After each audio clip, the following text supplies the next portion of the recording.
ನಮಸ್ಕಾರ ವೀಕ್ಷಕರೇ, ಶ್ರೀ ನ್ಯೂಸ್ ಕನ್ನಡಗೆ ಸ್ವಾಗತ. ನಾನು ಅಶ್ವಿನಿ. ಭಗವಾನ್ ಬುದ್ಧ ಬಸವ ಅಂಬೇಡ್ಕರ್ ಅವರನ್ನ ನನ್ನ ಮನದಾಳದಲ್ಲಿ ಸ್ಮರಿಸುತ್ತಾ ಐತಿಹಾಸಿಕ ನಗರ ತಾಳಿಕೋಟೆಯಂತ ಮಹಾನ್ ಪುಣ್ಯಕ್ಷೇತ್ರದಲ್ಲಿ ನಡೆದಾಡಿದ ದೇವರೆಂದೇ ಹೆಸರುವಾಸಿಯಾಗಿರ್ತಕ್ಕಂಥ ನಮ್ಮೆಲ್ಲರ ಆರಾಧ್ಯ ದೈವ ಶ್ರೀ ಲಿಂಗೈಕ್ಯ ವಿರಕ್ತ ಮಹಾಸ್ವಾಮಿಗಳ ಪಾದಾರ್ಪಣೆಗೆ ಪಡೆಮಾಡುತ್ತಾ ಇವತ್ತಿನ ದಿವಸ ತಾಳಿಕೋಟೆ ತಾಲೂಕು ಹೋರಾಟ ಸಮಿತಿ ಹಮ್ಮಿಕೊಂಡಿರ್ತಕ್ಕಂಥ ಈಗಾಗಲೇ ಮೈಲೇಶ್ವರ ಗ್ರಾಮದಲ್ಲಿ ನಿಗದಿಪಡಿಸಿರುವ ಪ್ರಜಾಸೌಧದ ಸ್ಥಳವನ್ನ ಸೂಕ್ತವಲ್ಲದ ಕಾರಣ ಅದನ್ನು ರದ್ದುಗೊಳಿಸಿ ಸಾರ್ವಜನಿಕರಿಗೆ ಅನುಕೂಲವಾಗುವಂತೆ ತಾಳಿಕೋಟೆ ಪಟ್ಟಣದಲ್ಲಿ ಪ್ರಜಾಸೌಧ ಕಟ್ಟಡವನ್ನ ನಿರ್ಮಿಸಬೇಕೆಂದು ಒತ್ತಾಯಿಸಿ ಇವತ್ತಿಗೆ 59 ದಿನದ ಈ ಒಂದು ಧರಣಿ ಸತ್ಯಾಗ್ರಹಕ್ಕೆ ಆಗಮಿಸಿ ಸಂಪೂರ್ಣ ಬೆಂಬಲವನ್ನು ಸೂಚಿಸುವುದಕ್ಕೆ ಆಗಮಿಸಿದಂತಹ ಮಲ್ಲಿಕಾರ್ಜುನ್ ಬಂಗ್ಲೆ ಕಾನಿಪ ಧ್ವನಿ ರಾಜ್ಯಾಧ್ಯಕ್ಷರವರಿಗೆ ಸ್ವಾಗತವನ್ನು ಬಯಸುತ್ತೇನೆ. ಅದೇ ರೀತಿ ರಾಜ್ಯ ಉಪಾಧ್ಯಕ್ಷರಾಗಿರ್ತಕ್ಕಂಥ ಎಸ್ ಪಾಟೀಲ್ ಅವರಿಗೂ ಕೂಡ ನಾನು ತಮ್ಮೆಲ್ಲರೂ ಪರವಾಗಿ ನಾನು ಸ್ವಾಗತವನ್ನು ಬಯಸುತ್ತೇನೆ. ಇನ್ನೋರ್ವ ಕಾನಿಪ ಧ್ವನಿ ಧಾರವಾಡ ಜಿಲ್ಲೆಯ ಅಧ್ಯಕ್ಷರಾಗಿರ್ತಕ್ಕಂಥ ಸಂಗನಗೌಡ ಹೂವಣ್ಣ ಅವರಿಗೂ ಕೂಡ ನಾನು ಸ್ವಾಗತವನ್ನು ಬಯಸುತ್ತೇನೆ.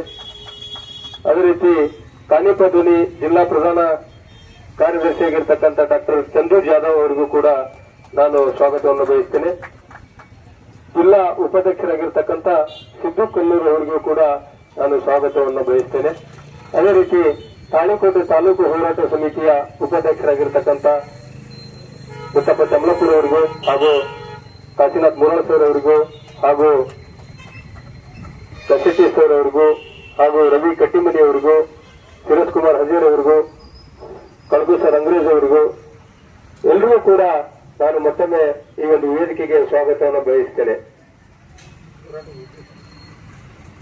ಪಟ್ಟಣದಿಂದ 4 ರಿಂದ 5 ಕಿಲೋಮೀಟರ್ ದೂರದಲ್ಲಿರ್ತಕ್ಕಂಥ ಮೈಲೇಶ್ವರ ಗ್ರಾಮದ ಹತ್ತಿರ ಇರುವ ಸ್ಥಳದಲ್ಲಿ ಒಂದು ಪ್ರಜಾಸೌಧವನ್ನ ನಿರ್ಮಾಣ ಮಾಡೋದಕ್ಕೆ ಏನು ಆದೇಶ ಮಾಡಿದರೆ ಆ ಒಂದು ಸ್ಥಳ ಸೂಕ್ತವಲ್ಲದ ಕಾರಣ ತಾಳಿಕೋಟೆ ಪಟ್ಟಣದಲ್ಲಿ ಒಂದು ಪ್ರಜಾಸೌಧವನ್ನ ನಿರ್ಮಾಣ ಮಾಡಬೇಕು ಅಂತ ಹೇಳಿ ಒತ್ತಾಯಿಸಿ ತಾಳಿಕೋಟೆ ತಾಲೂಕು ಹೋರಾಟ ಸಮಿತಿಯು ಸತತ 59 ದಿನಗಳ ಕಾಲ ಈ ಒಂದು ಹೋರಾಟವನ್ನ ಮುಂದುವರಿಸಿಕೊಂಡು ಬರ್ತಾ ಇದೆ. ಇದು ಕೇವಲ ಈ ಹೋರಾಟ ಯಾವ ಒಂದು ಸ್ವಾರ್ಥಕ್ಕಾಗಿ ಯಾರ ಲಾಭಕ್ಕಾಗಿ ಹಮ್ಮಿಕೊಂಡಿರ್ತಕ್ಕಂಥ ಹೋರಾಟ ಅಲ್ಲ.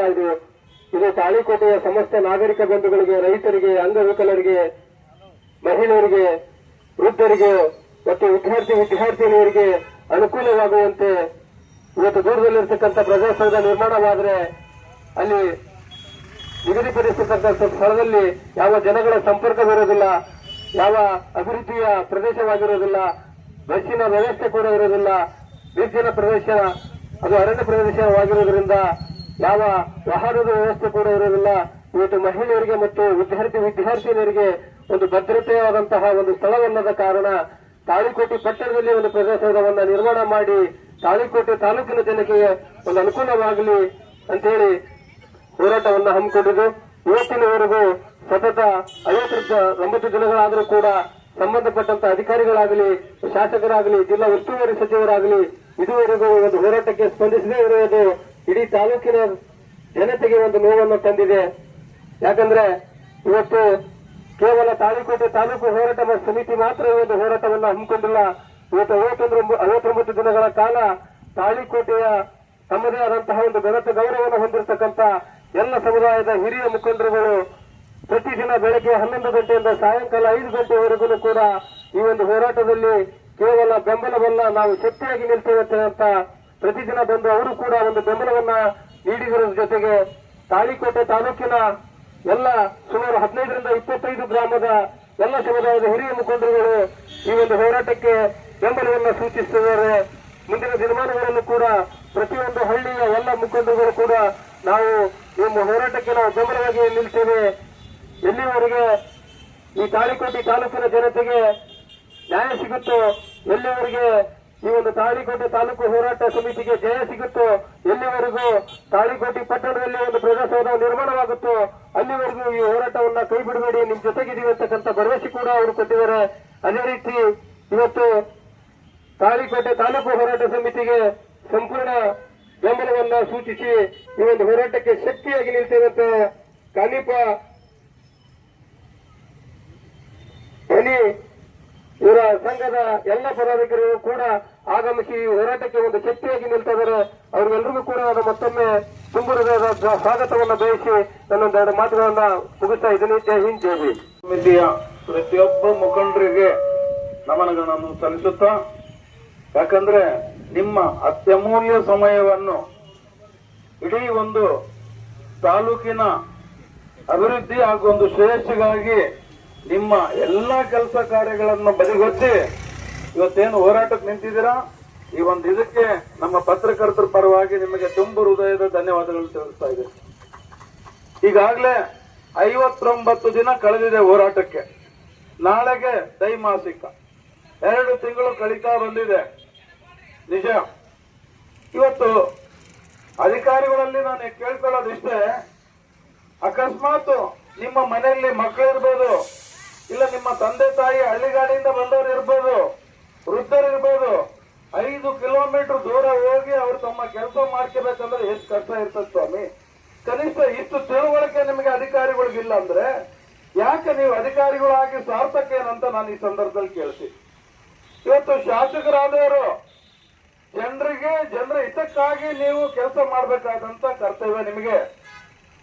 ನಮ್ಮ ಟ್ಯಾಕ್ಸ್ ಹಣದಿಂದ ನಿಮಗೆ ಸಂಬಳ ಕೊಡ್ತೀವಿ, 4 ಒಳ್ಳೆ ಕೆಲಸ ಆಗ್ಲಿ ಅಂತ. ಅದನ್ನ ಇವತ್ತು ಸಮಸ್ತ ಜನರ ಶ್ರೇಯೋಭಿವೃದ್ಧಿಗೆ ಮಾಡಬೇಕಾದಂತ ಕೆಲಸ ಮಾರಕವಾದಂತ ದಿಕ್ಕಿನಲ್ಲಿ ಸಾಗ್ತಾ ಇದೆ ಅಲ್ಲ ಇವತ್ತು ತಾಳಿಕೋಟೆ ಅಂತ ಈ ಸಂದರ್ಭದಲ್ಲಿ ಶಾಸಕರಿಗೆ ನಾನು ಪ್ರಶ್ನೆ ಮಾಡ್ತಾ ಇದ್ದೀನಿ. 59 ದಿನ ಆಗಿದೆ ಶಾಸಕರೇ, ನಿಮ್ಮನ್ನ ಗೆಲ್ಲಿಸಿದಂತ ಜನ ಇವತ್ತು ತಮ್ಮ ಕೆಲಸ ಕಾರ್ಯಗಳನ್ನೆಲ್ಲ ಬದಿಗೊತ್ತಿ ಇವತ್ತೇನು ಹೋರಾಟಕ್ಕೆ ಕುಂತಿದಾರಲ್ಲ, ಕನಿಷ್ಠ ನಿಮಗೆ ಮನವರಿಕೆ ಆಗ್ತಾ ಇಲ್ಲ ಯಾಕೆ ಕುಂತಿದ್ದಾರೆ ಏನು ಎತ್ತಂತ. ಒಂದು ಸೌಹಾರ್ದತವಾಗಿ ಇವ್ರ ಹತ್ರ ಕುಂತು ಭೇಟಿ ಮಾಡಿ ಇದನ್ನ ಬಗೆಹರಿಸೋದು ಒಂದು ದಿನದ ಕೆಲಸ ತಮಗೆ. ಅದನ್ನ ಬಿಟ್ಟು ನಿಮ್ಮ ಸ್ವಾರ್ಥ ಲಾಲಸೆಗಾಗಿ ಹೆಚ್ಚು ದಿನ ಇವೆಲ್ಲ ನಡೆಯಲ್ಲ ಶಾಸಕರೇ. ದಯಮಾಡಿ ಇವತ್ತು ಶಾಸಕರಿರ್ಲಿ, ಸಚಿವರಿರ್ಲಿ, ಸಂಸದರಿರ್ಲಿ, ರಾಜಕಾರಣಿಗಳಿಗೆ ನಾನು ಕೇಳಿಕೊಳ್ಳೋದಿಷ್ಟೇ, ಇವತ್ತು ಯಾರೇ ಜನಪ್ರತಿನಿಧಿಗಳಾಗ್ಲಿ ಜನರು ತಮ್ಮ ಸ್ವಯಂ ಅಂತರಾಳದಿಂದ ನಿಮಗೆ ನಮಸ್ಕಾರ ಮಾಡಂತ ಕಾಲ ತಗೋಬೇಕು ನೀವು. ಅದು ಬಿಟ್ಟು ನೀವು ಮಾಡಂತ ಕಾರ್ಯವೈಖರಿಗೆ ನಿಮ್ಮನ್ನು ಕಂಡ್ರೆ ದ್ವೇಷ ಮಾಡಂತ ಒಂದು ಇದಕ್ಕೆ ನೀವು ತಂದ್ಕೋಬಾರ್ದಂತ ಈ ಸಂದರ್ಭದಲ್ಲಿ ನಿಮಗೆ ಮನವರಿಕೆ ಮಾಡ್ತಾ ಇದ್ದೀನಿ ಶಾಸಕರೇ. ಇದ್ರ ಜೊತೆಗೆ ಎಷ್ಟಿದ್ದರೇನು ಇಲ್ಲದಿದ್ದರೇನು, ದೇವರು ಹಾಜರಾತಿ ಕೂಗಿದ ತಕ್ಷಣ ಎಲ್ಲರನ್ನು ಬಿಟ್ಟು ಹೋಗಲೇಬೇಕು. ಮುನಿಸೇಕೆ ಮನವೇ 4 ದಿನದ ಬದುಕೆಂಬ ಈ ಸಂತೆಯಲ್ಲಿ ಎಂಬ ಈ ವಾಕ್ಯವನ್ನು ಶಾಸಕರಿಗೆ ಮನದಟ್ಟು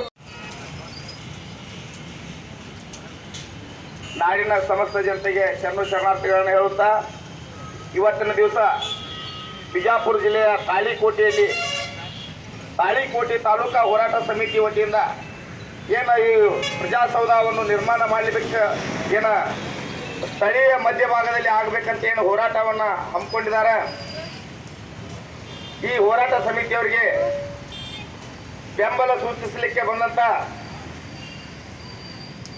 ಕರ್ನಾಟಕ ಕಾರ್ಯನಿರತ ಪತ್ರಕರ್ತರ ಧ್ವನಿ ಸಂಘಟನೆ ರಾಜ್ಯಾಧ್ಯಕ್ಷರಾದಂಥ ಡಾಕ್ಟರ್ ಮಲ್ಲಿಕಾರ್ಜುನ್ ಬಂಗ್ಲೆ ಸರ್ ಇರ್ಬೋದು, ಹಾಗೂ ಕರ್ನಾಟಕ ಕಾರ್ಯನಿರತ ಪತ್ರಕರ್ತರ ಧ್ವನಿ ಸಂಘಟನೆಯ ರಾಜ್ಯ ಉಪಾಧ್ಯಕ್ಷರಾದಂಥ ಡಾಕ್ಟರ್ SS ಪಾಟೀಲ್ ಸರ್ ಆಯಿತು, ಹಾಗೂ ಬಿಜಾಪುರ ಜಿಲ್ಲೆಯ ಪ್ರಧಾನ ಕಾರ್ಯದರ್ಶಿಗಳು ಹಾಗೂ ಬಿಜಾಪುರ ಜಿಲ್ಲೆಯ ಉಪಾಧ್ಯಕ್ಷರು ಹಾಗೂ ಹೋರಾಟ ಸಮಿತಿ ಪದಾಧಿಕಾರಿಗಳಿಗೆ ಎಲ್ಲರಿಗೂ ಶರಣಾರ್ಥಿಗಳನ್ನು ಹೇಳುತ್ತಾ, ಇವತ್ತಿನ ದಿವಸ ಎಲ್ಲ ಹಿರಿಯರು ಪೂರಕವಾಗಿ ಸುದೀರ್ಘವಾಗಿ ತಮ್ಮ ಒಂದು ಸಂದೇಶವನ್ನು ರವಾನೆ ಮಾಡಿರುತ್ತಾರೆ. ಆದರೆ ಒಂದು ಮಾತನ್ನು ಹೇಳಲಿಕ್ಕೆ ಬಯಸ್ತೇವೆ. ಇಲ್ಲಿ ಕರ್ನಾಟಕ ಕಾರ್ಯನಿರತ ಪತ್ರಕರ್ತರ ಧ್ವನಿ ಸಂಘಟನೆ ವತಿಯಿಂದ ಇದೇ ತಿಂಗಳಲ್ಲಿ ಉತ್ತರ ಕನ್ನಡ ಜಿಲ್ಲೆಯಲ್ಲಿ ಕಾರವಾರದಲ್ಲಿ ಆದಂಥ ಘಟನೆ, ಧಾರವಾಡದಲ್ಲಿ ಆದಂಥ ಘಟನೆಗಳನ್ನು ನೆನಪು ಮಾಡಲಿಕ್ಕೆ ಈ ಅಧಿಕಾರಿಗಳಿಗೆ ಮತ್ತು ಜನಪ್ರತಿನಿಧಿಗಳಿಗೆ ಹೇಳಲಿಕ್ಕೆ ಬಯಸ್ತೇನೆ. ಏನು ಅಂತಂದ್ರೆ, ಉತ್ತರ ಕನ್ನಡ ಜಿಲ್ಲೆಯಲ್ಲಿ ನಮ್ಮ ರಾಜ್ಯಾಧ್ಯಕ್ಷರು ಮತ್ತು ರಾಜ್ಯ ಉಪಾಧ್ಯಕ್ಷರ ನೇತೃತ್ವದಲ್ಲಿ 10-15 ವರ್ಷಗಳಂತ ಮನೆಗಳನ್ನ ಆವಾಸ ಯೋಜನೆ ಬಂದಂತ ಮನೆಗಳನ್ನ ನೀಡಲಿಕ್ಕಿಲ್ಲ. ನಾವು ಅವರ ಒಂದು ರಾಜ್ಯಾಧ್ಯಕ್ಷರ ಮತ್ತು ರಾಜ್ಯ ಉಪಾಧ್ಯಕ್ಷರ ನೇತೃತ್ವದಲ್ಲಿ ನಾವು ಅಲ್ಲಿ ದಾಂಡೇಲಿ ಹೋರಾಟ ಸಮಿತಿಯ ಅಧ್ಯಕ್ಷರಾಗಿರ್ತಕ್ಕಂಥ ಸಂಗನಗೌಡ ಹೂವಣ್ಣವರಿಗೂ ಕೂಡ ಈ ಮುಂದಿನ ದಿನ ಏನ್ ಮಾಡ್ಬೇಕು ಹೋರಾಟ ಹೆಂಗಿಲ್ಲ ಅಂತ ಹೇಳಿ ನಮ್ಮ ಹೋರಾಟ ಸಮಿತಿಗೆ ಮತ್ತಷ್ಟು ಸುದ್ದಿಗಾಗಿ ನೋಡ್ತಾ ಇರಿ ಶ್ರೀ ನ್ಯೂಸ್ ಕನ್ನಡ.